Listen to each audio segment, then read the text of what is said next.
You keep saying yes when your entire body is screaming no. You feel stretched thin, quietly resentful, and then guilty for even feeling that way. If this is your daily reality, you're not weak. You're just stuck in a pattern that's costing you more than you realize. Most people who struggle with saying no think the problem is being too nice, but the real issue runs deeper.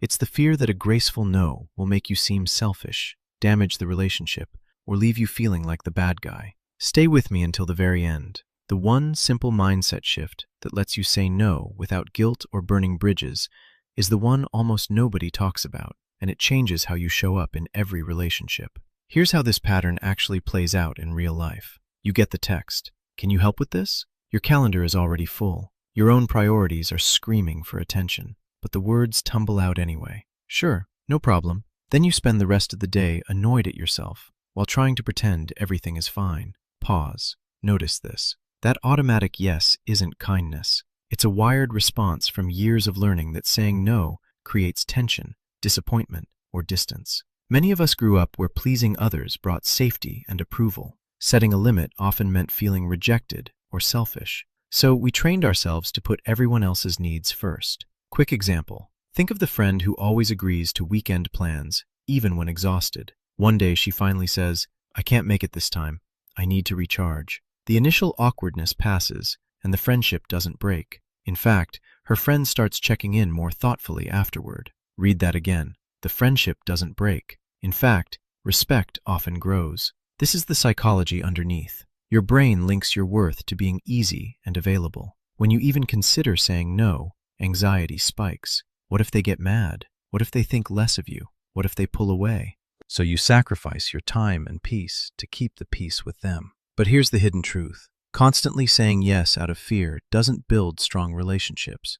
It builds one-sided ones where you're slowly disappearing. You end up drained, with less energy for the things and people that actually matter to you. Your goals stall, your rest disappears, and the resentment builds quietly until it leaks out in small, passive ways. Pause. Let this sink in. Every time you say yes when you mean no, you're telling yourself your time and energy don't matter as much as everyone else's. That's the real cost.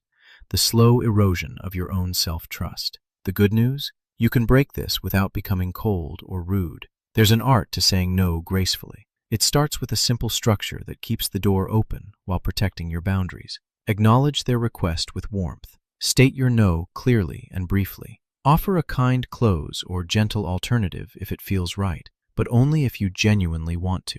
No long explanations, no over-justifying, just calm honesty. Quick example. Your coworker asks you to take on extra work before a deadline. Instead of, "Sure, try this.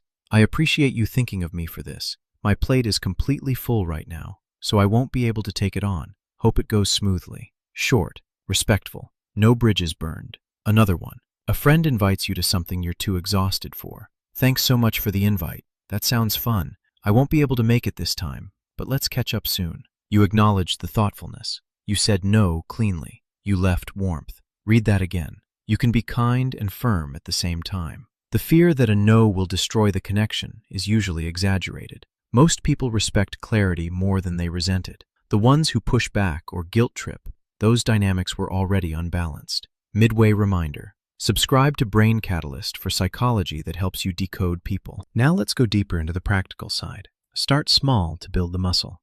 Practice your go-to phrases when you're calm, not in the heat of the moment. Rehearse them out loud. Your brain needs repetition to make saying no feel natural instead of terrifying. Use I statements that own your limits without blaming anyone. "I need to protect my focus this week" lands better than long excuses. When possible, offer an alternative that shows you still care, but only if it's real for you. "I can't help move this weekend, but I can drop off coffee and snacks if that helps." This keeps connection without overextending. The biggest mindset shift? Your time and energy are finite resources. Every yes to something that drains you is a no to something that could fill you. Your goals, your rest, your deeper relationships. Protecting your peace isn't selfish, it's responsible. It's the foundation that lets you show up better when you do say yes. People who master graceful no's report less resentment, better sleep, and surprisingly stronger connections. The relationships that survive a respectful no are the ones worth keeping. Here's the powerful reframe. Saying no gracefully isn't rejection. It's honesty wrapped in respect, for them and for yourself. It teaches others how to treat your time. It frees you to give from overflow instead of emptiness. Stop abandoning your own needs to avoid temporary discomfort. The rule that changes everything. A kind no today protects the quality of every yes tomorrow. When you start living this way, you don't feel guilty anymore. You feel clear. You feel in control of your life again. And the right people stay, often with more respect than before. If this video spoke to you, comment below with the word boundary. Tell me one situation where you're ready to practice a graceful no this week. I'll be reading them all.